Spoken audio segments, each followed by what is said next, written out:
Hello students, welcome back to my video series. As you know, due to COVID issues, we may not able to interact physically. Hence, to continue imparting education, we are meeting virtually. So, इससे पहले के video में जो हमने बात की थी, वो बात हमने की थी कि जो डिफरेंटली एबल्ड चिल्ड्रन होते हैं उनकी डिफरेंट डिफरेंट थेरेपीज क्या हो सकती है।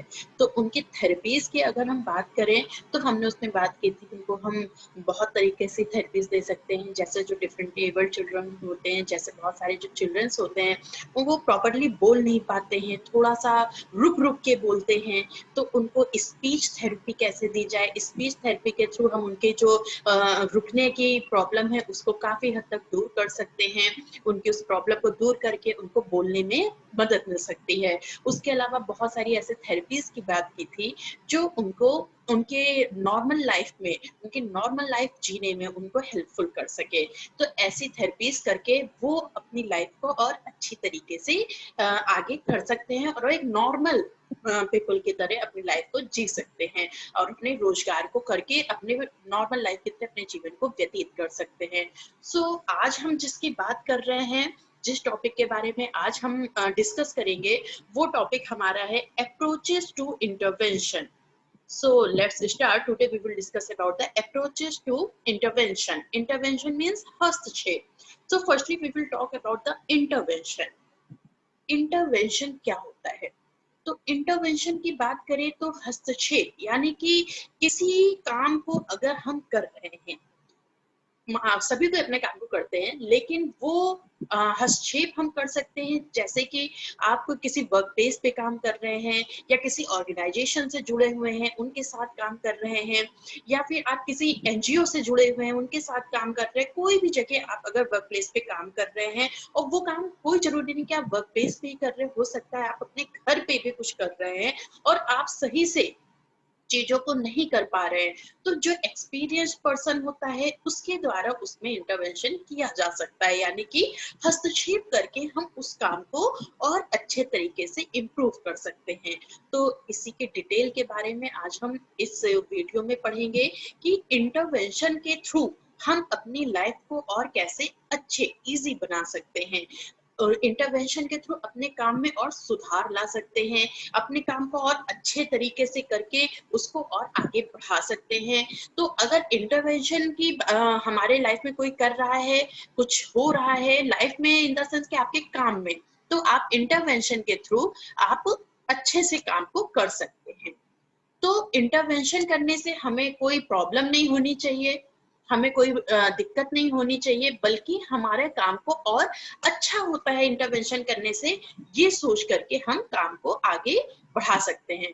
तो अगर हम इंटरवेंशन की बात करें तो सबसे पहले हमने अभी तक इंटरवेंशन की बात की और अब हम बात करेंगे अप्रोचेस टू इंटरवेंशन। अप्रोचेस क्या हो सकते हैं इंटरवेंशन के, तो हम उसके बारे में बात करेंगे।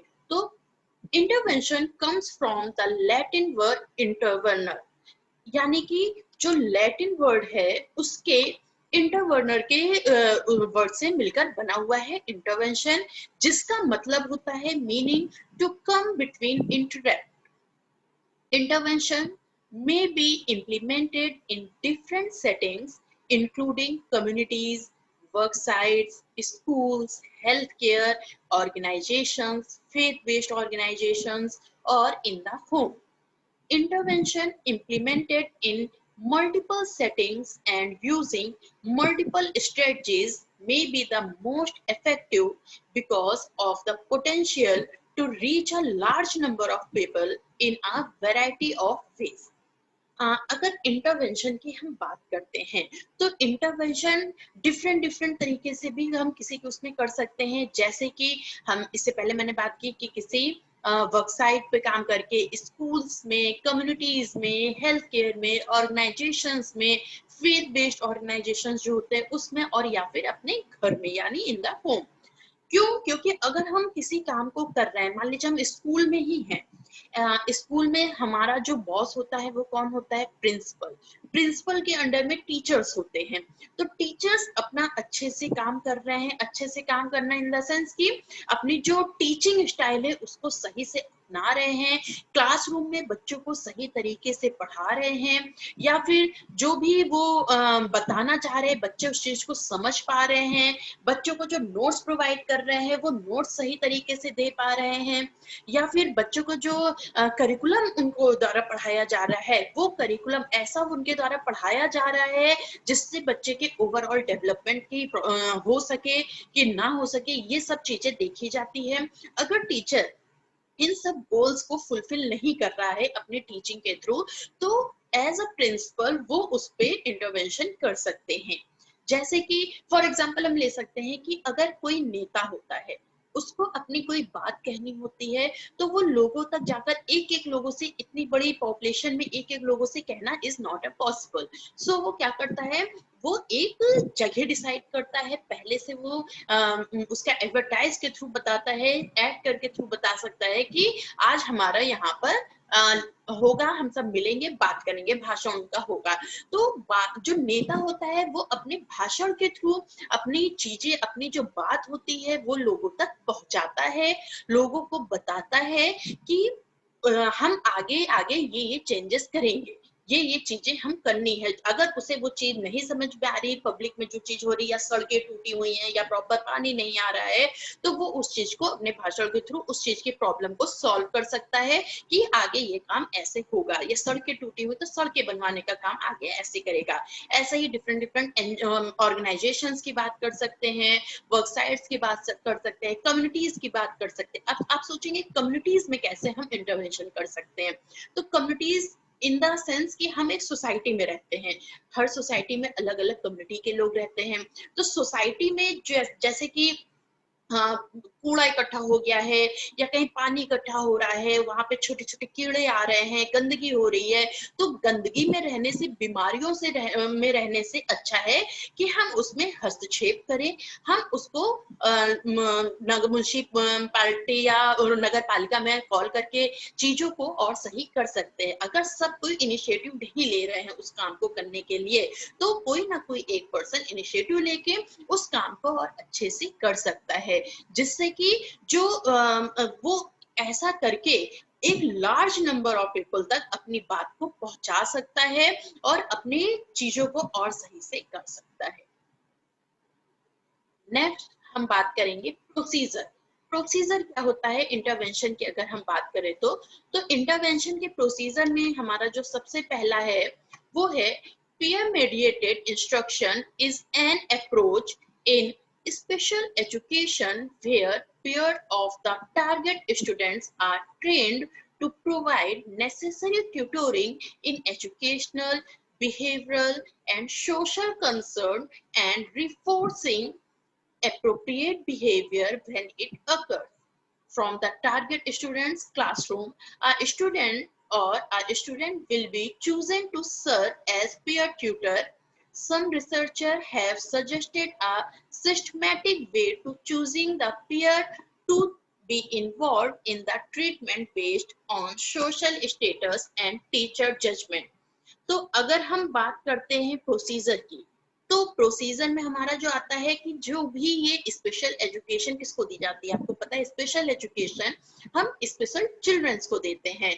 तो स्पेशल चिल्ड्रन को ट्रेंड करना कि सबसे ज्यादा जरूर, अगर स्पेशल चिल्ड्रन होते हैं उनको ट्रेन करना है तो हमें सबसे जरूरी है कि हम उनको एक अच्छी एजुकेशन दे सके, जो एजुकेशन उनके गोल को फुलफिल कर सके, ऐसी एजुकेशन उनको दे सके।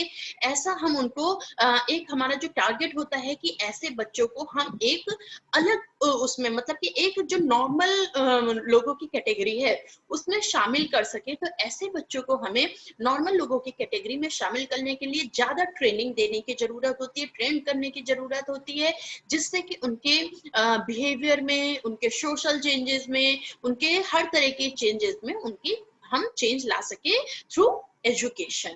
तो इसके लिए जो क्लासरूम में स्टूडेंट्स होते हैं, क्योंकि क्लासरूम में बहुत सारे स्टूडेंट्स होते हैं, तो स्पेशल, एक नॉर्मल क्लास में तो ठीक है, लेकिन स्पेशल एजुकेशन को ट्रेन करने के लिए हमें स्पेशल ट्रेनिंग की जरूरत होती है एक टीचर के लिए।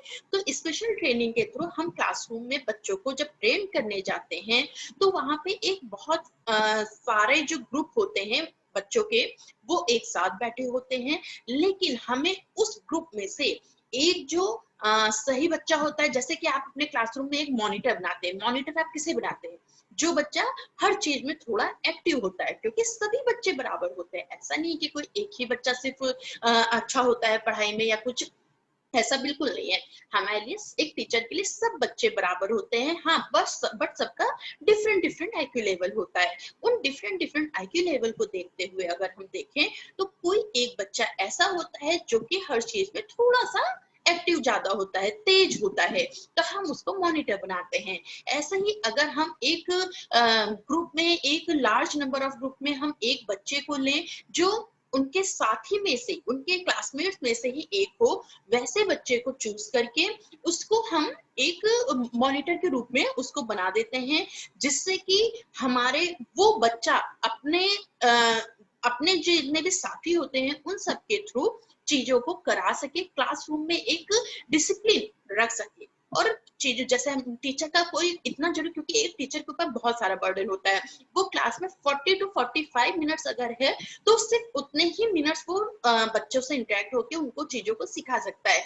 लेकिन हम अगर एक पेयर ग्रुप में से एक मॉनिटर बना सकते, तो मॉनिटर बनाने से क्या होता है कि बच्चों को हमने कोई काम दे दिया तो वो काम और लोगों से कराता है, और लोगों से अच्छी तरह से कराकर वो काम सिस्टमैटिक ढंग से करा के वो चीजों को और अच्छा करा सकता है। उसी को आगे कंटिन्यू करते हुए हम देखेंगे, the students are to list 3 pairs. First is they would like to play with on the playground, they would like to invite to a party, they consider to be good friends। जो students pair group में होते हैं, pairs जो होते हैं, वो एक list बना सकते हैं जो 3 तरह की पेयर लिस्ट होती है। सबसे पहला जो कि होता है कि वो they would like to play with on the playground. Second is they would like to invite to a party, and third is they consider to be good friends. So then the teacher reviews the top candidates on and selects the tutors based on social skills, language skills, school attendance and classroom behavior। जो teacher का review होता है वो क्या करता है, सबसे पहले टीचर रिव्यू के थ्रू मतलब बच्चों को बताता है कि उसका इवेल्यूशन करता है। इवेल्यूशन के बाद उसने जो रिव्यू निकाला है उसके थ्रू जो टॉप कैंडिडेट्स होते हैं उनको सेलेक्ट करता है। उनके किस बेसिस पे वो सेलेक्ट करता है उन टॉप स्टूडेंट्स को? उनके सोशल स्किल्स, उनकी लैंग्वेज स्किल्स, उनके school attendance and classroom behaviour के बेसिस पे। Classroom behaviour in the sense कि बच्चा क्लास में बहुत ज्यादा मार पिटाई तो नहीं कर रहा है अपने साथ के सहकर्मियों से, या फिर क्लासरूम में बहुत ज्यादा डिसिप्लिन को खराब तो नहीं कर रहा है, या टीचर पढ़ा रही तो बहुत सारे बच्चे होते हैं क्लासरूम में, आपने देखा होगा कि अगर टीचर आगे पढ़ा रही तो पीछे कुछ ना कुछ बात करते हैं, या क्लास का जो एटमॉस्फेयर होता है एक हेल्थी एटमॉस्फेयर उसको खराब करने की कोशिश करते हैं, या फिर कुछ बच्चों को प्रॉब्लम होती है वो बीच में जोर जोर से बोलने भी लगते हैं। तो क्या होता है, ये क्या होता है, क्लासरूम बिहेवियर को इफेक्ट करता है। उसके अलावा स्कूल अटेंडेंस की अगर हम बात करेंगे, स्कूल अटेंडेंस होता है, बहुत सारे बच्चे होते हैं रेगुलर नहीं होते, इररेगुलर होते हैं क्लासरूम में। तो ऐसे बच्चे जो कि क्लासरूम में रेगुलर रह रहे हैं, ज्यादा से ज्यादा उनकी हाई अटेंडेंस हो रही है, उनकी लैंग्वेज स्किल्स बहुत अच्छी है, उनकी सोशल स्किल्स बहुत अच्छी है। लैंग्वेज स्किल्स की बात करें तो भाषा कौशल जिसे कहेंगे हिंदी में, और सोशल स्किल्स सामाजिक कौशल जिसे कहेंगे। तो मतलब वो कितने अच्छे से अपने उस स्किल्स को के थ्रू चीजों को समझ रहे हैं। या किसी से, देखिए एक स्किल होती है बात करने की भी, हम लोगों से बात करते हैं तो बात करने के भी कई तरीके होते हैं। पहले जैसे कि हमने कहा कि हमारे आगे कोई बड़े हैं तो हम उनको नमस्ते करेंगे, प्रणाम करेंगे, उनके पैर छू के बात करेंगे। कुछ होते हैं बच्चे हेलो हाय करके बात करते हैं, कुछ ऐसे ही बात करने लगते हैं। वो ये भूल जाते हैं कि हमारे और उनके बीच एज का कितना डिफरेंस है, हमें उनसे कैसे बात करनी चाहिए, ये सब भूलकर वो बात करना स्टार्ट कर देते हैं और इन मैनर्ड वे में बात करने लगते हैं।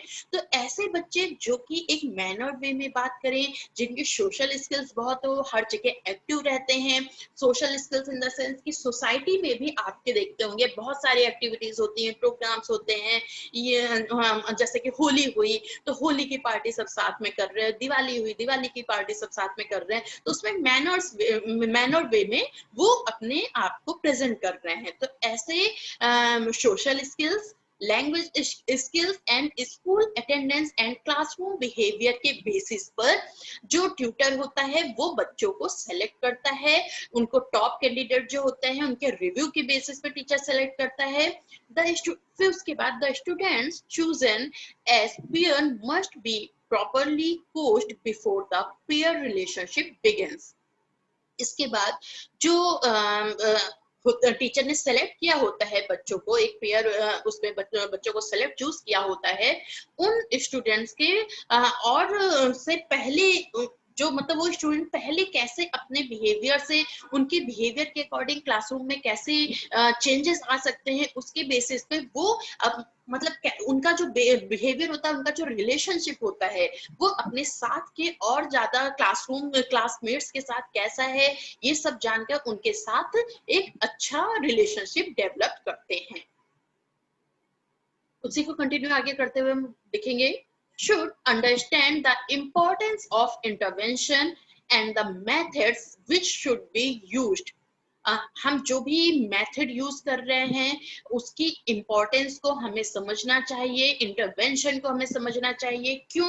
क्योंकि जो स्टूडेंट हमने एक पेयर ग्रुप से एक बनाया है, मतलब हमने टॉप कैंडिडेट को सेलेक्ट करके जिन कैंडिडेट्स को हमने क्लासरूम में ये रिस्पॉन्सिबिलिटी दी है करने के लिए, हमें उनका अगर वो क्लास में इंटरवेंशन कर रहे हैं या किसी चीज को बता रहे हैं अपने और साथियों को, तो हमें उनकी इंपॉर्टेंस को समझनी चाहिए, उनको समझना चाहिए, ना कि उनसे हमें बहुत ज्यादा गुस्सा करना चाहिए। या होता है बच्चे आपस में अच्छा झगड़े कर रहे कि तो हमें ही बता रहे हो क्लासरूम में साथ रह के, तो ऐसे हमें नहीं करना चाहिए, हमें उनको समझना चाहिए। The instructor can model the behaviors to the peer tutors and may also play with the peer tutors, allowing the peers tutor to experience both the parts in PMI relationship. Some other method of training can include visual aids, reinforcement or correct implementation, uh, instruction manuals and video instructions. Once the PMI relationship begins, the teacher provides ongoing feedback.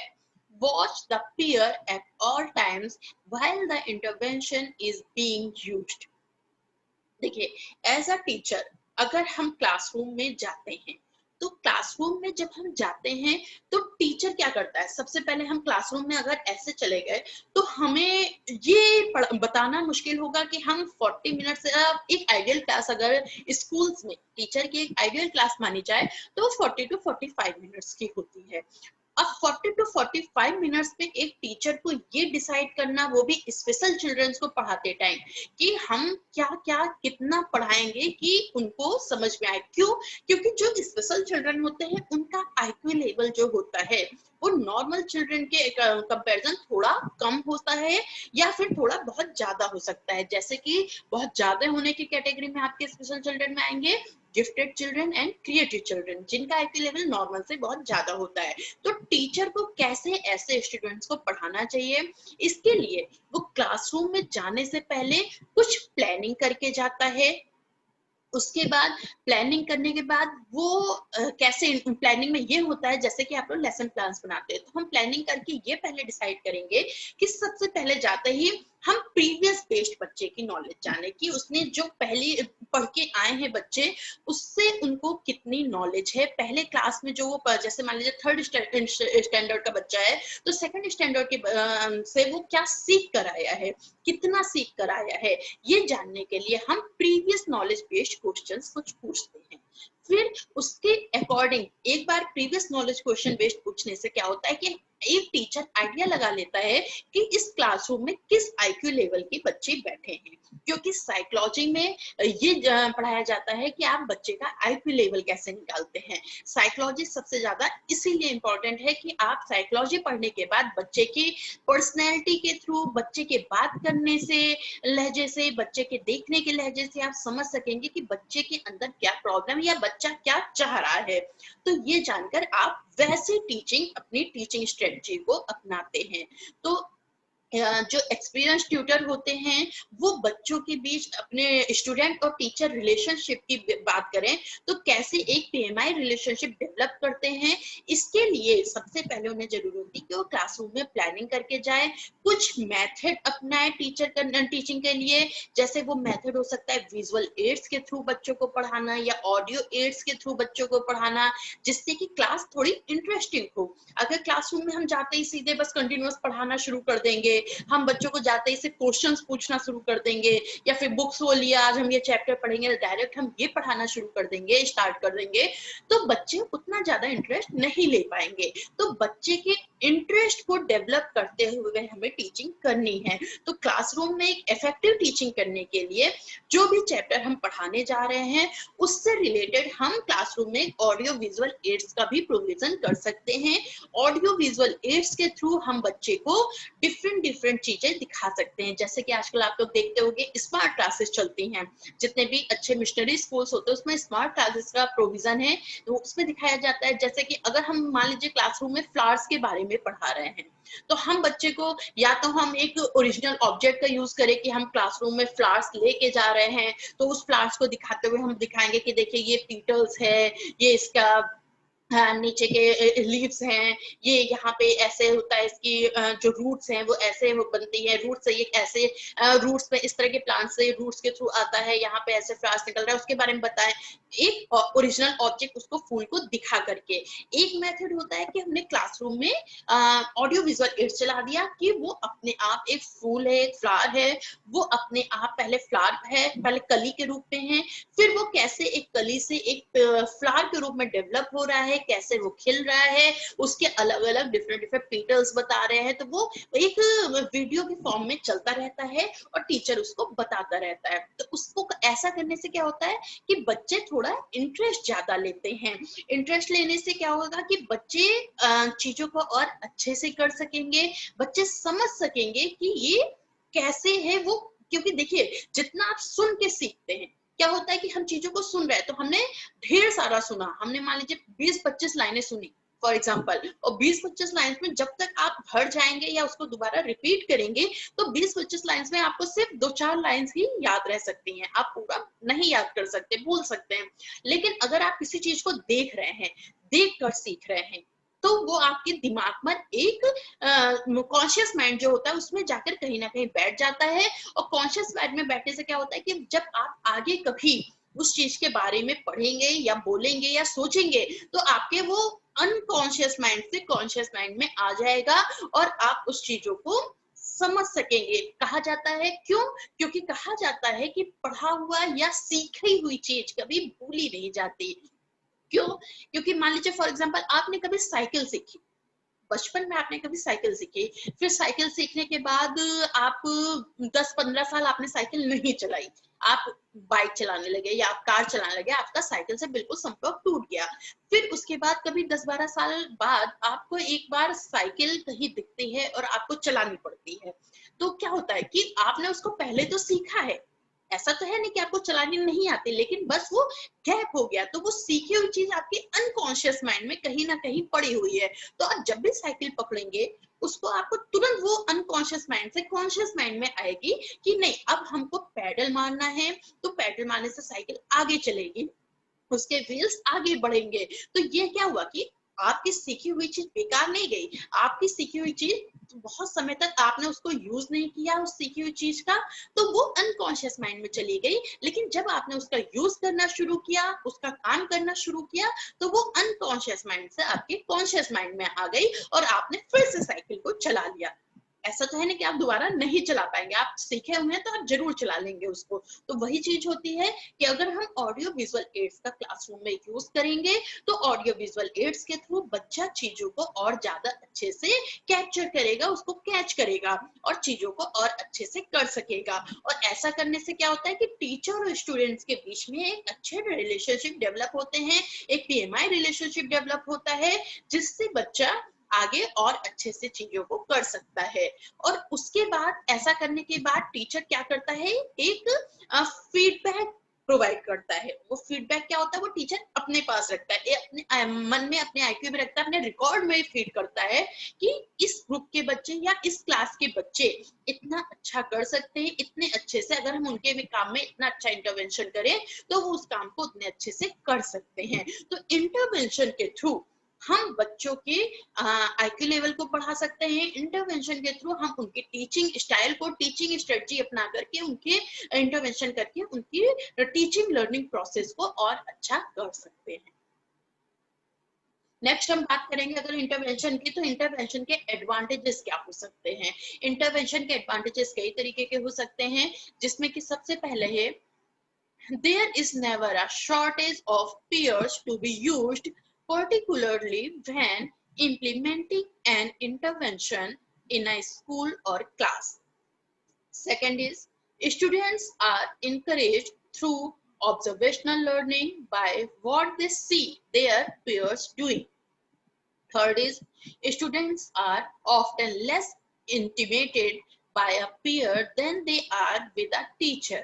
It makes both the instruction and feedback from the peers potentially more effective. आपने देखा होगा कि बच्चे एक चीज को मतलब किसी दूसरे को जितने अच्छे से ऑब्जर्व करते हैं, जितने अच्छे से चीजों को देखते हैं, उतने अच्छे से काम को कर सकते हैं। तो बच्चे क्या होते हैं, स्टूडेंट्स क्या होते हैं, वो एक दूसरे के चीजों को देख करके सीखने के लिए इनकरेज होते हैं और अपने साथ के अपने क्लासमेट्स में अगर वो चीजें वो देख रहे हैं कि इस बच्चे के इस बार इतने कुछ कॉम्पिटिशन्स भी होते हैं, जैसे कि इसने ये काम को इतना अच्छा किया और टीचर ने फीडबैक दिया कि वाह वेरी गुड, वेरी नाइस बेटा, बहुत अच्छा किया, तो बच्चे क्या होते हैं, दूसरा बच्चा उससे इनकरेज होता है, अच्छा इस बार टीचर ने इनको इतना अच्छा रिवॉर्ड दिया तो नेक्स्ट टाइम मैं भी कोशिश करूंगा कि मुझे भी उतना ही अच्छा फीडबैक मिले। तो ये फीडबैक कई तरीके के हो सकते हैं। फीडबैक आपका एक होता है वर्चुअल फीडबैक, एक होता है कि इनवर्चुअल, जैसे कि हमने फीडबैक कई तरीके के होते हैं, जैसे कि एक होता है हमने बोल कर दिया, है ना, हमने बोल कर दिया तो बच्चे से कहा गुड, वेरी गुड बेटा, तो एक फीडबैक ये हुआ। एक होता है कि हमने सिर्फ मुस्कुरा के, स्माइल करके फीडबैक दिया, बच्चे ने कोई आंसर किया तो वो भी एक तरह का फीडबैक होता है। एक वर्बली हमने दिया जो कि बोलकर, एक नॉन वर्बली जो कि हमने साइन लैंग्वेज यूज की, यानी कि हमने स्माइल कर दिया या हमने आईज के थ्रू अपने ब्लिंक कर दिया आईज के, हाँ अच्छा किया, ऐसे करके भी हम फीडबैक दे सकते हैं। तो इससे दूसरा बच्चा इंकरेज होता है कि इस बार उसको मिला तो नेक्स्ट टाइम मुझे भी अच्छा मिलेगा, और उससे क्या होता है, उसकी जो लर्निंग होती है वो और स्ट्रांग होती है और अच्छी होती है। और उसके अलावा अगर हम बात करें तो स्कूल और क्लास में अगर हम इंटरवेंशन करके एज अ टीचर या एज अ, अगर कोई मॉनिटर हमने चूज किया है, वो अगर बच्चों में इंटरवेंशन करता है तो हमारे जो स्टूडेंट्स होते हैं, उनका जो दूसरे और स्टूडेंट्स होते हैं, उनके काम और अच्छे तरीके से हो सकते हैं। तो फीडबैक जो होता है वो दोनों के लिए हो सकता है, जो इंस्ट्रक्टर होता है और जो स्टूडेंट्स होते हैं, इंस्ट्रक्टर और स्टूडेंट दोनों के लिए ही एक फीडबैक बहुत ही इफेक्टिव होता है। इंस्ट्रक्टर के लिए कैसे, जैसे कि कोई जरूरी नहीं है कि सिर्फ टीचर ही स्टूडेंट्स को फीडबैक दे, ये भी जरूरी है कि स्टूडेंट्स भी टीचर को फीडबैक दे। कि टीचर की फीडबैक कैसे मिलता है, उसके टीचिंग स्टाइल से, कि उस टीचर ने कितनी अच्छी टीचिंग स्टाइल को अपनाया है। जैसे कि हमने पहले भी कहा, एक अच्छी classroom, useful classroom, effective classroom बनाने के लिए आप टीचर एज अ टीचर क्या कर सकते हैं, डिफरेंट डिफरेंट टीचिंग मेथड्स का यूज कर सकते हैं, जिसमें हम ऑडियो विजुअल एड्स के थ्रू टीचर बच्चों को पढ़ा सकते हैं, जिसमें हम डिफरेंट डिफरेंट मेथड्स का यूज करके अपने स्टूडेंट्स को पढ़ा सकते हैं। तो ऐसे फीडबैक जो होता है दोनों के लिए ही, स्टूडेंट्स और ट्यूटर दोनों के लिए ही बहुत ही इफेक्टिव माना जाता है। एडवांटेजेस को एक कंटिन्यू करते हुए हम देखेंगे। Next is It not only offers short-term intervention benefits but also strengthen the target students' social ties within the classroom. PMI is beneficial for a wide range of learners, including the students with learning disabilities, behavior disorder, and attention deficit hyperactive disorder, जिसे हम ADHD भी कह सकते हैं. अगर हम बात करें उनके एडवांटेजेस की, तो उसमें हम देख सकते हैं कि ये जो इंटरवेंशन होता है, इंटरवेंशन के एडवांटेजेस में अगर हम बात करें तो ये एक शॉर्ट टर्म इंटरवेंशन अगर हम करें तो बहुत ज्यादा बेनिफिट नहीं होता है. शॉर्ट टर्म की बात करें तो short term in the sense कि अगर क्लासरूम में हम टीचिंग कर रहे हैं या क्लासरूम में हमारा टारगेट है कि हमें सभी बच्चों को, स्पेशल चिल्ड्रन जो है उनको एक नॉर्मल कैटेगरी में लाना है, तो उसके लिए एक शॉर्ट टर्म इंटरवेंशन बेनिफिट नहीं होगा, बेनिफिशियल नहीं होगा. उसके लिए हमें क्या करना पड़ेगा कि हमें एक लॉन्ग टर्म में इंटरवेंशन की जरूरत है. वो लॉन्ग टर्म, जब तक बच्चे का IQ लेवल हम बहुत हद तक नहीं सुधार सकते तब तक हम उसमें इंटरवेंशन कर सकते हैं. उसके अलावा एक वाइड रेंज ऑफ लर्नर्स को अगर हम ले, उनके पूरे वाइड रेंज ऑफ लर्नर्स को हम PMI रिलेशनशिप के थ्रू बेनिफिट पहुंचाना चाहते हैं, जिसमें कि आपके स्टूडेंट्स की लर्निंग जो होती है, सीखने की जो क्षमता होती है, वो उनकी डिसेबिलिटीज, उनके बिहेवियर डिसऑर्डर, उनके अटेंशन हाइपर एक्टिव डिसऑर्डर के थ्रू वो बेनिफिट भी उनको सीखने के स्टाइल को बेनिफिट बहुत ज्यादा कर सकती है. जैसे कि अगर बच्चे के अंदर मतलब बहुत ज्यादा उससे BMI रिलेशनशिप अगर डेवलप करना चाहें और इन सब के प्रॉब्लम्स के बाद भी उन बच्चों में अगर हम इंटरवेंशन करते हैं तो हम उनकी टीचिंग लर्निंग स्टाइल को और अच्छी कर सकते हैं. जैसे कि अगर बिहेवियर डिसऑर्डर है बच्चे में, तो वो क्या होगा, बिहेवियर डिसऑर्डर होने में बच्चे हमेशा आपसे बात नहीं करेगा, झगड़ालू प्रवृत्ति का होगा, या हाइपर एक्टिव डिसऑर्डर है बच्चे के अंदर, तो हाइपर एक्टिव डिसऑर्डर में बहुत जल्दी हाइपर हो जाएगा, बहुत जल्दी गुस्सा आ जाएगा उसको, बहुत जल्दी फिर फ्रस्ट्रेट होने लगेंगे. डिफरेंट लर्निंग डिसेबिलिटीज है, लर्निंग डिसेबिलिटीज में आपके आ सकते हैं बैकवर्ड चिल्ड्रन, आपके आ सकते हैं स्लो लर्नर चिल्ड्रन, आपके आ सकते हैं बैक बेंचर्स चिल्ड्रन. ये सारे जो बच्चे होते हैं वो लर्निंग डिसेबिलिटीज के कैटेगरीज में आते हैं. या ड्रग एडिक्ट चिल्ड्रन, ऐसे बच्चे भी लर्निंग डिसेबिलिटीज की कैटेगरी में आते हैं. तो लर्निंग डिसेबिलिटीज की जो कैटेगरी में स्टूडेंट्स होते हैं, इनकी टीचिंग लर्निंग, इनकी लर्निंग प्रोसेस को और कैसे सुधारा जा सकता है, इसके लिए हमें एज अ टीचर क्या टीचिंग मेथड को अपनाना चाहिए, किस स्ट्रेटजी को अपनाना चाहिए कि हम इनके काम में और इंटरवेंशन करके इनकी चीजों में और सुधार ला सकें. अभी तक तो हमने एडवांटेजेस की बात की थी, अब आगे हम इनके इंटरवेंशन करने के बहुत सारे एडवांटेजेस भी हैं और कुछ डिसएडवांटेजेस भी हैं. तो अगर हम डिसएडवांटेजेस की बात करें तो हमारा सबसे पहला डिसएडवांटेज है, it is time consuming and sometimes challenging to implement, particularly as the tutoring is being performed by the children rather than by the trained professionals. Next is, it is always not sure how faithfully the peer tutor would follow intervention procedure. अगर हम disadvantage की बात करें तो जो teacher के सामने बहुत सारे मतलब मान लीजिए अगर कोई हम स्पेशल चिल्ड्रन को ट्रेनिंग दे रहे हैं तो कोई जरूरी नहीं है कि वो ट्रेन टीचर ही हो सकता है कि वो बिना ट्रेन के टीचर हो, बिना ट्रेनिंग लिए टीचर आए हो. तो बिना ट्रेनिंग के थ्रू अगर स्पेशल चिल्ड्रन को पढ़ाने कोई टीचर आया है तो उसके वो इंटरवेंशन करता है तो उसके बहुत सारे डिसएडवांटेजेस होते हैं. जैसे कि बिना टीचर ट्रेनिंग के अगर कोई टीचर बच्चे को पढ़ा रहा है या बच्चे के काम में चैलेंजेस में कुछ उनको जो चैलेंजेस देना है बच्चों के काम को, वो नहीं कर पा रहा है, उसको फुलफिल नहीं कर पा रहा है, तो वो उनकी जितनी भी टीचिंग प्रोसेस होगी या जितना भी हम कोशिश करें उनको आगे बढ़ाने की, वो हमारे लिए बेनिफिट उतना नहीं करेगा. तो इसीलिए सबसे ज्यादा प्रोफेशनल ट्रेन टीचर्स की इसके लिए जरूरत होती है. बिना प्रोफेशनल ट्रेन टीचर्स होंगे तो इसका एक डिसएडवांटेज ये भी होता है कि बच्चे इंकरेज नहीं हो पाएंगे उतना, उनका IQ लेवल उतना ज्यादा नहीं बढ़ पाएगा. उसके अलावा कोई जरूरी नहीं है कि जो हम पीयर ट्यूटर्स के थ्रू उनको इंटरवेंशन प्रोसीजर कर रहे हैं वो बहुत ज्यादा फेथफुली हो, ये भी कोई बहुत ज्यादा श्योर नहीं होता है. नेक्स्ट हम बात करेंगे कैरेक्टरिस्टिक्स की, यानी कि विशेषताओं की। तो इंटरवेंशन के बहुत सारे कैरेक्टरिस्टिक्स होते हैं। सबसे पहला जो कैरेक्टरिस्टिक्स है वो है expectations for students learning should always be high. They should fulfill the requirement that is needed to be successful at the next level of education. Intervention की जो कैरेक्टरिस्टिक्स होती हैं, जो विशेषताएं होती है, उसमें पहली विशेषता ये है जो स्टूडेंट की लर्निंग होती है उसके लिए जो एक्सपेक्टेशन करना है वो हमेशा बहुत हाई रखना चाहिए। हमें हमेशा पॉजिटिव होना चाहिए, जिससे कि उनकी जो भी रिक्वायरमेंट फुलफिल होनी चाहिए वो जब तक बच्चा नेक्स्ट लेवल ऑफ एजुकेशन में नहीं जाता है, जब तक वो पहले लेवल जिस लेवल पे है उस लेवल में पूरी सक्सेस नहीं पास आता है, तब तक हमें उसे नेक्स्ट लेवल के एजुकेशन के बारे में उसकी रिक्वायरमेंट को फुलफिल नहीं कर सकते हैं हम।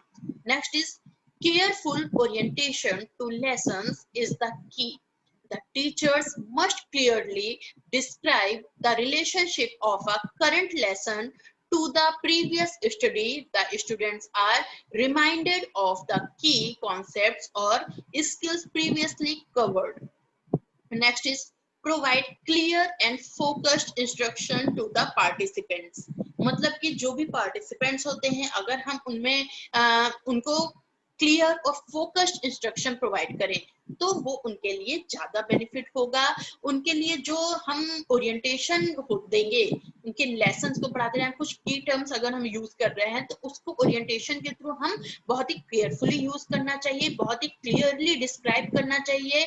जो टीचर होते हैं उनके इसीलिए कहा जाता है उनकी वोकेबलरी बहुत ज्यादा होनी चाहिए, वो चीजों को बहुत ज्यादा अच्छे से डिस्क्राइब कर सके, जिससे कि बच्चे की स्किल को कवर्ड हो सके या बच्चे को ओवरऑल डेवलपमेंट हो सके।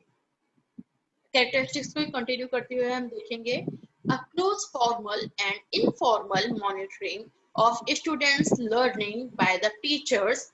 Teachers should focus that students are accountable for their product and learning. Next is if students show sign of confusion, misinterpretations or misunderstanding, the teacher must be responsible to teach again. Next is students must pace themselves and should be monitored for task completion. Use class time for learning. And next is positive and personal teacher and students interaction. अगर हम characteristics की ही बात करते हैं तो सबसे उसके बाद हमने जो आगे पढ़ा उसके आगे हम उसे कंटिन्यू करते हुए देखेंगे जो टीचर होता है उसका जो फोकस होना चाहिए, उसके जो बच्चे को पढ़ाने के लिए जो फोकस रख रहे हैं वो बहुत ही उसके लर्निंग को बहुत अच्छा करने के लिए हम जो भी फोकस रख रहे हैं वो बहुत ही इफेक्टिव होना चाहिए, बहुत ही अच्छा होना चाहिए। इफेक्टिव हम तभी कर सकते हैं जब हम अच्छे से फॉर्मल और इनफॉर्मल तरीके से स्टूडेंट में टीचिंग लर्निंग प्रोसेस को अपना रहे हैं। उसके अलावा अगर हम अच्छी टीचिंग लर्निंग प्रोसेस अपना रहे हैं, अच्छे से स्टूडेंट्स को पढ़ा रहे हैं, फिर भी उसके बाद स्टूडेंट्स के अंदर कुछ कंफ्यूजन के साइंस दिख रहे हैं या कुछ बच्चों में मिसअंडरस्टैंडिंग के साइन दिख रहे हैं, तो इस सब के लिए टीचर रिस्पॉन्सिबल होता है। यानी कि टीचर अपनी टीचिंग स्ट्रेटजी को बहुत अच्छे से नहीं अपना रहा है, इसीलिए बच्चा इतने अच्छे से चीजों को नहीं समझ पा रहा है, वो कंफ्यूज हो रहा है, उसके आपस में उन बच्चों में मिसअंडरस्टैंडिंग हो रही है, मिस इंटरप्रिटेशंस हो रहे हैं। क्यों? क्योंकि टीचर ने उतनी टीचर की बात उन्हें उतनी अच्छे से समझ में नहीं आई। तो अगर इसके लिए स्टूडेंट ये सब साइंस शो कर रहे हैं तो इसके लिए जिम्मेदार सिर्फ टीचर होता है, टीचर रिस्पॉन्सिबल होता है।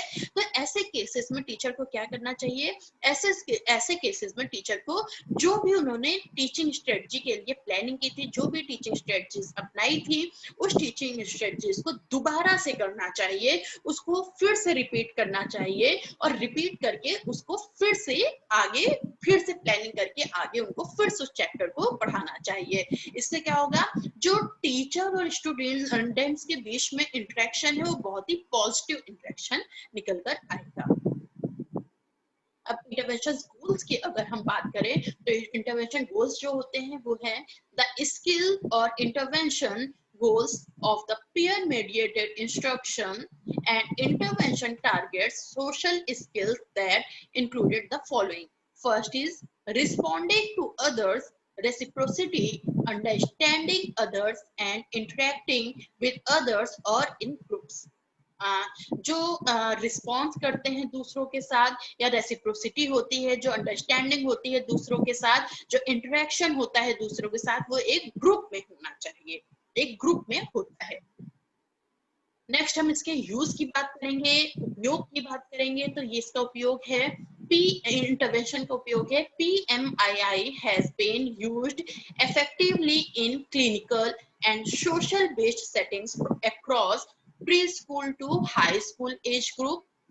Peer mediated instruction and intervention is intended to be used as part of the daily curriculum through a balance of teacher directed and learner initiated interactions and activities.